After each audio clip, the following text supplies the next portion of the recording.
At 06:37 on the morning of December 7th, 1941, Lieutenant William Outerbridge stood on the bridge of USS Ward, watching a periscope cut through the water 1,500 yards ahead. He had been captain of this ship for exactly 48 hours. The periscope belonged to a Japanese midget submarine trying to sneak into Pearl Harbor. In 3 minutes, Outerbridge would order his guns to fire. In 3 minutes, his crew would sink that submarine. In 3 minutes, the United States would fire its first shots of World War II. Nobody at Pearl Harbor would believe him. Ward was a relic. Built in 1918 at Mare Island Naval Yard in California during World War I, she was a Wickes-class destroyer. 4 stacks, 1,154 tons standard displacement, 314 feet long, maximum speed 35 knots when her engines cooperated. Main armament, 4 4-inch 50 caliber guns, 1 forward, 2 amidships, 1 aft. She spent World War I on convoy escort duty, then went into mothballs in 1921. For 20 years, Ward sat in reserve in San Diego. Her hull rusted. Her machinery deteriorated. Her steam lines corroded. By 1941, she was obsolete. Modern destroyers were faster, better armed, better equipped. Ward was a museum piece still floating. But in January 1941, the Navy needed every ship it could get. War with Japan was coming. Everyone knew it. The only question was when. Ward recommissioned on January 15th, 1941. Her crew consisted mostly of naval reservists from Minnesota. 85 men from Street Paul and Minneapolis, who had never served on a destroyer before. They trained in San Diego through February, then sailed for Pearl Harbor in March. The problem with an obsolete ship and a reserve crew was simple. Nobody took them seriously. Lieutenant Commander Hunter Wood Jr. commanded Ward from recommissioning through the summer and fall of 1941 as tensions with Japan escalated. Wood was a capable officer who drilled the reserve crew relentlessly. But on December 5th, Wood was reassigned to command another destroyer. That left Outerbridge. William Outerbridge was 35 years old, born in Hong Kong, raised in Middleport, Ohio. Naval Academy class of 1927. He had served 14 years in the Navy, including 3.5 years on the China station aboard the heavy cruiser Augusta. He knew the Pacific. He knew the Japanese. He had watched them prepare for war while stationed in Asia from 1937 to 1940. Taking command of Ward on December 5th, 1941, was his first independent command. 2 days later, he would make the most important decision of his career. The morning of December 7th started at 03:42. Ward was on patrol outside Pearl Harbor, cruising at 15 knots. The minesweeper Condor was working, the same area, sweeping back and forth across the harbor entrance. At 03:57, Condor's signal lamp started flashing. Ward's officer of the deck read the message. Sighted submerged submarine on westerly course, speed 9 knots. Outerbridge was asleep in his cabin. They woke him. He came to the bridge in his bathrobe, ordered general quarters, told the crew to start sonar sweeps. For the next 2 hours, Ward searched. Found nothing. At 04:35, Outerbridge secured from general quarters. False alarm, probably. Happened all the time. Nervous lookout seeing things that weren't there. At 06:30, the supply ship Antares was approaching the harbour entrance towing a steel barge.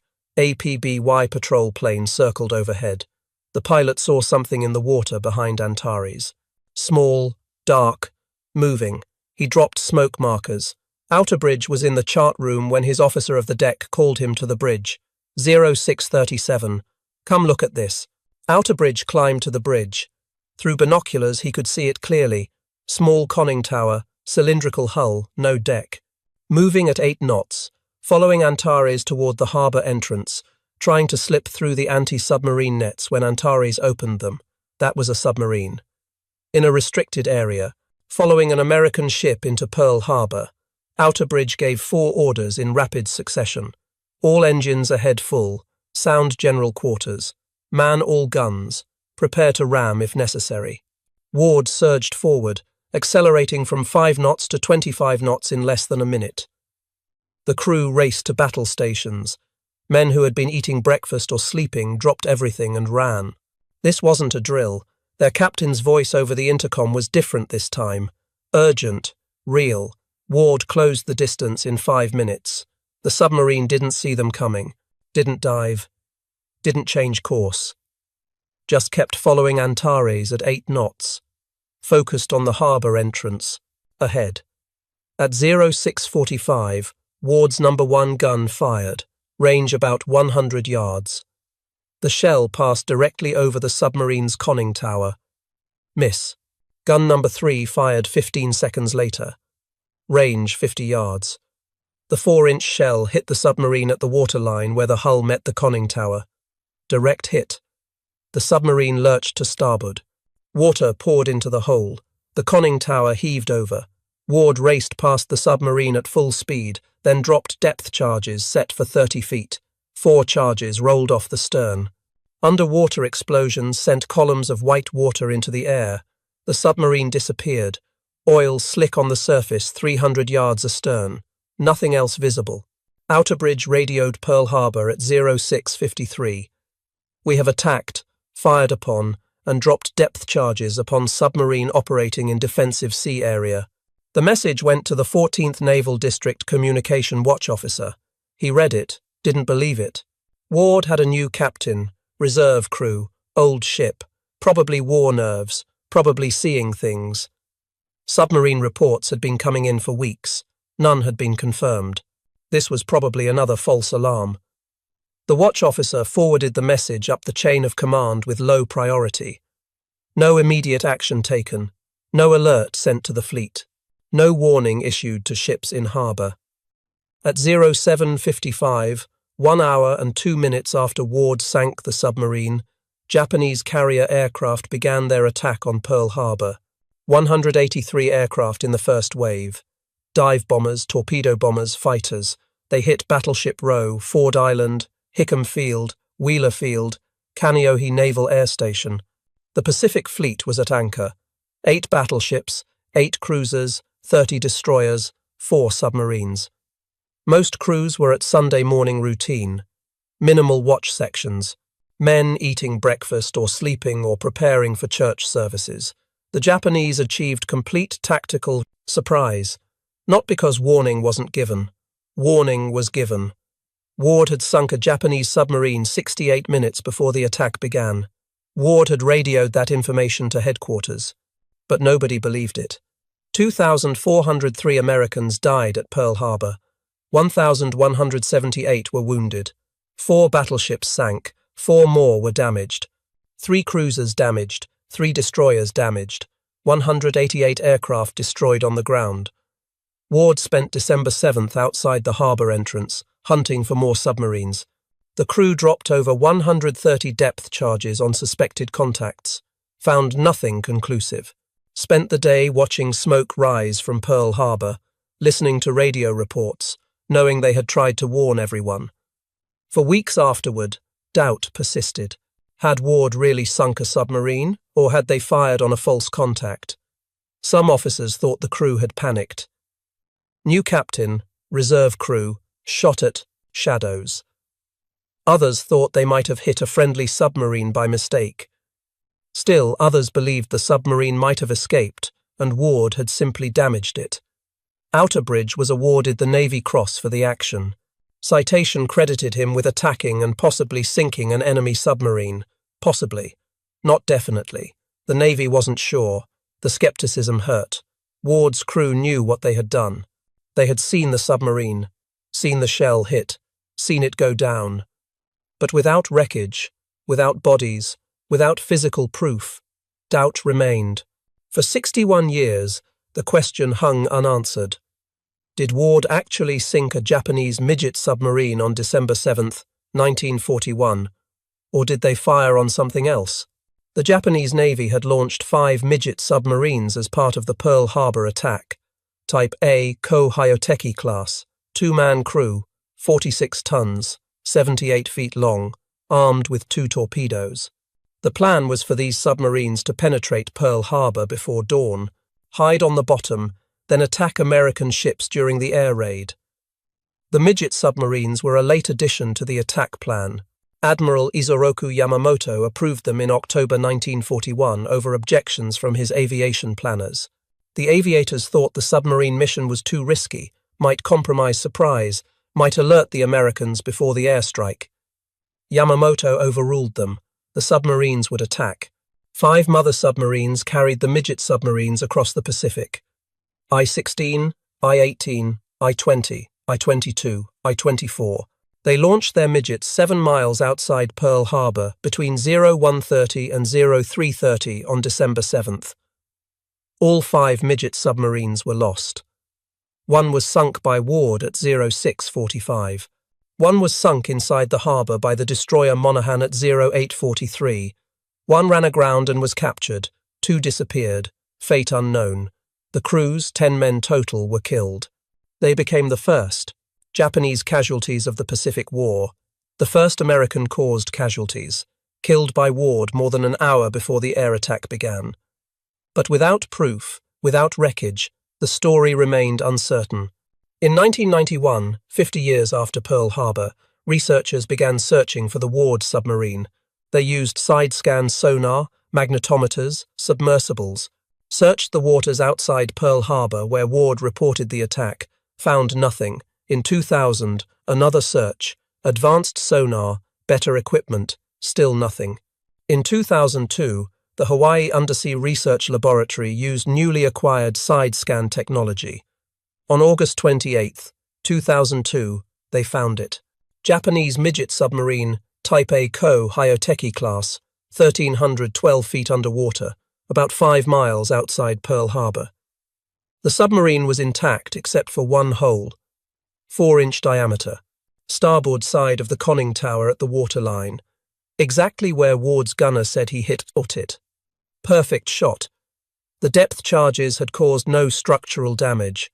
The submarine sank because water flooded through that single shell hole. The discovery proved what Ward's crew had said for 61 years. They sank a Japanese submarine at 06:45 on December 7, 1941. They fired the first American shots of World War II. They killed the first enemy combatants. They gave warning over an hour before the air attack, and nobody believed them. After Pearl Harbor, Ward continued patrol duties in Hawaiian waters through early 1942. In October, she went to the West Coast for conversion to a high-speed transport. Her torpedo tubes were removed. Her No. 3 gun, the gun that sank the submarine, was removed and placed in storage. Troop berthing was installed. Landing craft davits were mounted. She was redesignated APD-16 in February 1943.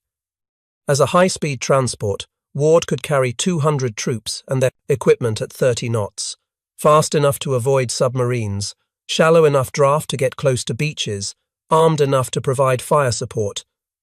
She was perfect for island-hopping campaigns in the Pacific.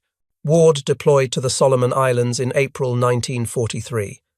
She participated in operations at Guadalcanal, Tulagi, New Georgia, Bougainville. On April 7, 1943, Japanese aircraft attacked the transport fleet off Tulagi. Ward fought off multiple air attacks, shot down 2 aircraft, took no damage. Through the rest of 1943 and into 1944, Ward conducted escort and transport missions throughout the Southwest Pacific. She landed troops at Sidor, Nisan Island, Emerau, Aitape, Biak, Cape Sansepor, Morotai, more than a dozen major amphibious landings. She earned 9 battle stars for her Pacific service. Meanwhile, Outerbridge left Ward in September 1942, routine change of command. He went to Washington, District of Columbia, to work in the office of the Chief of Naval Transportation. Desk job, safe, boring, far from combat. But in late May 1944, Outerbridge got a new command. USS O'Brien, Destroyer No. 725, Alan M. Sumner class. Brand new, modern, fast, heavily armed, everything Ward wasn't. O'Brien deployed to Europe first. Arrived in time for the Normandy invasion on June 6, 1944, Outerbridge took O'Brien close to Omaha Beach, so close they could see German soldiers in the bunkers. O'Brien's 5-inch guns hammered German positions, supported infantry advances, helped capture Cherbourg. After Normandy, O'Brien transferred to the Pacific. Arrived in October 1944 in time for the liberation of the Philippines, the Navy was conducting amphibious landings at Leyte Gulf, Ormoc Bay, and other locations across the Philippine Islands. O'Brien joined Task Group 78.3 under Rear Admiral Arthur Struble. There, the mission was to escort the 77th Infantry Division to Ormoc Bay on the west coast of Leyte. Ward was part of the same task group. She had been operating in the Philippines since October 17th, landing troops at Dinagat Island during the initial Leyte invasion. By early December, Ward was conducting transport runs to Ormoc Bay. December 7th, 1944. 3 years to the day after Pearl Harbor. Ward was on patrol off Ormoc Bay. She had just landed Army troops and was moving to her patrol station. The morning was clear, visibility good. Japanese aircraft had been active in the area for weeks. Kamikazes. Suicide attacks. Ships hit. Damaged. Sunk. At approximately 0700, multiple Japanese aircraft approached the invasion fleet. Kamikazes. Val-dive bombers. Coming in low and fast. Anti-aircraft fire from the escorts filled the sky. Several aircraft were shot down. Others broke through. One kamikaze dove on Ward. The crew opened fire. 5-inch guns, 40mm guns, 20mm guns. Everything they had hit the aircraft multiple times. Pieces flew off. The engine smoked. But the pilot kept coming. The kamikaze hit Ward amidships at the waterline. The aircraft's bomb exploded on impact. Fuel tanks ruptured. Fire erupted immediately. The explosion tore through the engineering spaces. Both boilers flooded. All power lost. Ward came to a dead stop. The crew fought the fires for 30 minutes, used every fire hose, every extinguisher, every bucket. The flames spread faster than they could control. Fuel oil burning on the water around the ship. Ammunition cooking off from the heat. The ship was dying. The captain gave the order at 0730. Abandon ship. All hands over the side. Escort vessels moved in to rescue survivors. O'Brien was one of them. Outerbridge stood on O'Brien's bridge, watching his old ship burn. Ward. The ship he had commanded 3 years ago. The ship that fired the first American shots of the war. Burning out of control, dead in the water, crew abandoning. Admiral Struble gave Outerbridge the order at 0800, sink Ward with gunfire. She was a hazard to navigation. Burning, drifting, blocking the approach to Ormoc Bay. She had to go down. Outerbridge ordered O'Brien's guns to fire. 5-inch shells hit Ward along the waterline, one after another. Methodical. Professional. The shells tore through the thin hull plating. Water poured in. Ward settled lower in the water. At 0830, Ward slipped beneath the surface. She went down stern first, bow rising, then sliding under, gone. Only one crew member from Ward had been injured during the kamikaze attack itself. The rest were rescued. 200 men pulled from the water by O'Brien and other escorts. They watched their ship disappear, watched the oil slick spread, watched the bubbles rise and fade. Outerbridge wrote the action report that night, stated the facts. Ward hit by kamikaze, ship abandoned, sunk by gunfire from O'Brien. He didn't mention the date, didn't mention the coincidence, didn't need to, everyone knew. Ward earned 9 battle stars during World War II, American Defense Service Medal with Fleet Clasp, Asiatic Pacific Campaign Medal, World War II Victory Medal, Philippine Liberation Medal, Philippine Republic Presidential Unit Citation. More awards than most destroyers twice her size. The No. 3 gun, the gun that sank the Japanese midget submarine, was still in storage in the United States. After Ward's conversion to a high-speed transport, the gun had been removed and sent to a Navy warehouse in Washington. It sat there for 15 years. In 1958, Minnesota celebrated its centennial. The state wanted a military memorial. Someone remembered Ward's gun. Remembered that the crew had been Minnesota reservists. Remembered the first shot. The gun was shipped to St. Paul. Installed on the grounds of the Minnesota State Capitol, a plaque was mounted listing the names of the St. Paul reservists who served aboard Ward. The gun that fired the first American shot of World War II now sat on a concrete pad in Minnesota, 3,000 miles from Pearl Harbor. Outerbridge continued his Navy career after the war. He commanded Destroyer Division 42 in 1945 and 46, served on the staff of the Naval War College. Commanded Destroyer Squadron 4 in 1949, served as Chief of Staff for Destroyer Flotilla 4 in 1950–51, commanded the cruiser Los Angeles from 1953 to 1955. He retired in 1957 at the rank of Rear Admiral. Left the Navy after 30 years of service. Taught science at private schools in Florida and Washington through the 1960s. His students had no idea their science teacher had fired the first shots of World War II. Outerbridge died on September 20th, 1986, at his home in Tifton, Georgia. He was 80 years old. His obituary mentioned his Navy career, mentioned Pearl Harbor, mentioned the first shot. For decades, Ward's final resting place remained unknown. The Navy recorded her as sunk in Ormoc Bay, but exact coordinates were unclear. The area had never been surveyed. The wreckage was somewhere in 600 to 700 feet of water. Nobody knew exactly where. In November 2017, Microsoft co-founder Paul Allen launched an expedition to find ships lost during the Battle of Leyte Gulf. His research vessel, RV Petrel, had advanced sonar and remotely operated vehicles. The team planned to locate several Japanese battleships and cruisers sunk during the battle. On December 1, 2017, 73 years after Ward went down, Petrel's ROV found her. She was lying in 686 feet of water in Ormoc Bay. The wreckage was intact. The kamikaze impact point was clearly visible. The hull showed where O'Brien's shells had torn through the plating. Ward's final battle was written in the twisted metal. Today, both Ward wrecks rest on the ocean floor. The Japanese midget submarine she sank sits 1,312 feet down 5 miles outside Pearl Harbor. Ward herself lies 686 feet down in Ormoc Bay. Both are war graves. Both are protected sites.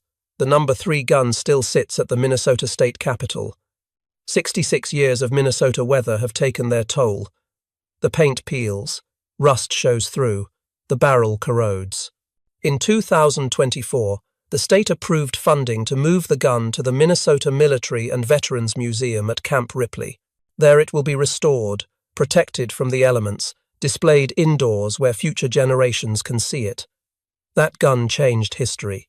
At 06:45 on December 7, 1941, a St. Paul reservist pulled the firing lanyard. The shell flew 50 yards, hit a submarine's proms, conning tower, and changed everything. That was the first shot, the opening round, the beginning. 68 minutes later, Japanese bombs started falling on Pearl Harbor. The war everyone knew was coming had finally arrived. But it didn't start with bombs. It started with a 4-inch shell from an obsolete destroyer, crewed by Minnesota reservists who nobody took seriously. The Japanese submarine crew, 2 men, died instantly when Ward's shell hit. Their names were not recorded in American records. The submarine went down so fast they had no chance to escape. They became the first Japanese casualties of the Pacific War, killed before the war officially started. Killed in American territorial waters while attempting a covert attack. Ward served from 1918 to 1944, 26 years. 2 world wars. She fired the first American shot in one and died in the other. Beginning and end, connected by one man who commanded both moments. Outerbridge lived with that knowledge for 42 years after Ward sank. He rarely talked about it. When asked, he said he was doing his job both times. First time, protecting the harbor. Second time, protecting the fleet. The Minnesota reservists who crewed Ward scattered after the war. Some stayed in the Navy.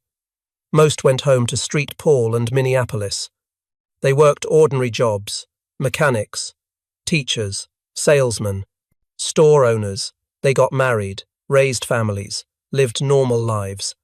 But they never forgot standing on Ward's deck in the darkness before dawn. The general quarters alarm. The submarine's conning tower breaking the surface. The shell hit. The warning that nobody believed. Ward's story is forgotten by most people. Pearl Harbor is remembered. The attack is remembered.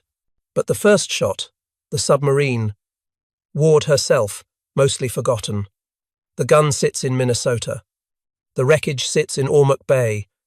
The men who served aboard Ward are nearly all gone now. But the story remains. December 7th, 1941, 06:45. 1 4-inch shell. 50 yards. Direct hit. First shot. First kill. 3 years later to the day, the ship that fired it slipped beneath the waves, sunk by the man who gave that first order to fire. If you found this story compelling, please like this video. Subscribe to hear more forgotten stories from World War II. Comment below and tell us where you're watching from. Thank you for keeping these stories alive.